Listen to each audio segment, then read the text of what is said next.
Hey everyone, thank you so much for joining me today. My name is Laura Train Mama. Today we are having a look at the sixth and final, yes really, the final story contained within this Thomas and Friends annual for the year 1998. This story is called The Star of the Show. Enjoy! It was a very important time on the island of Sodor. Saturday would be the anniversary of the opening of Tidmouth Station. Sir Topham Hatt, the Fat Controller, was planning a big celebration. He was going to have an open day. He wanted to make the day extra special for the many people who were going to visit the station. His plan was to make the day just as it would have been many, many years ago, when the station first opened. He was going to wear old-fashioned clothes. The drivers and firemen were going to wear old uniforms too. They had been kept in a storeroom.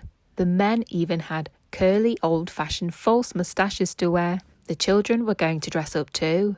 And Lady Hat had organised stalls on the platform that were going to sell toffee apples, candy floss and drinks. The engines were excited.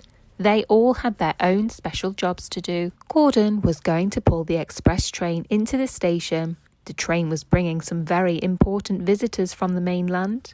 Thomas, with Annie and Clarabelle, was going to take the children for rides. Henry was chosen to sit in the station so that people could climb into his cab and see how the controls worked. James and Percy had special jobs too.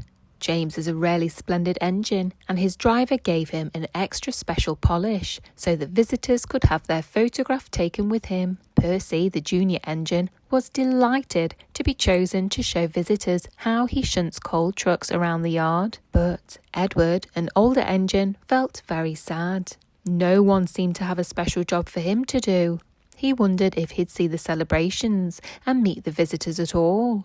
But he's a kind old engine, and he tried to be pleased for the others, who were very excited and couldn't stop chattering happily about their jobs. Saturday morning was bright and sunny. The drivers and staff arrived extra early to get the engines ready. Soon, Thomas, Gordon, Henry, Percy and Edward's paint was shiny, and their brass was gleaming. They steamed out of the shed, leaving Edward alone. He felt very sad. He hadn't been chosen for anything. Suddenly, Sir Topham Hatt, the Fat Controller, rushed in. "Why isn't Edward ready?" he asked. The men told him that Edward was next for a special wash and polish. "Hurry, please," said the Fat Controller. "He's the star of the show after all. He's one of our oldest engines and one of the very best." Edward could hardly believe it. The star of the show! One of the very best engines! Edward's blue paint was soon gleaming. A few minutes later, he puffed happily into Tidmouth Station and steamed proudly up to the platform, carrying his special passenger, Sir Topham Hatt, the Fat Controller. His other important job was to steam up very fast, cutting through the big red ribbon. That meant the special day could begin. A brass band started to play a special tune called Congratulations as Edward stopped at the main platform. There were lots and lots of visitors, and every one of them cheered and clapped. "Beep, beep," said Edward, feeling very proud. "I declare this open day open," cried Sir Topham Hatt, the Fat Controller, as loudly as he could.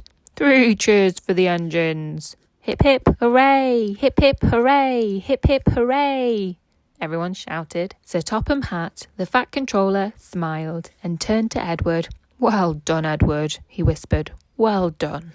That brings us to the end of the story, the star of the show. And I'm really pleased that Edward got his special job in the end. I really hope that you enjoyed listening along with me today, and if you did, please don't forget to hit the like button. It really helps me out. Share this video with a friend if you want to. You could even check you're subscribed if you want to hear future stories like this one. And other than that, have a great day.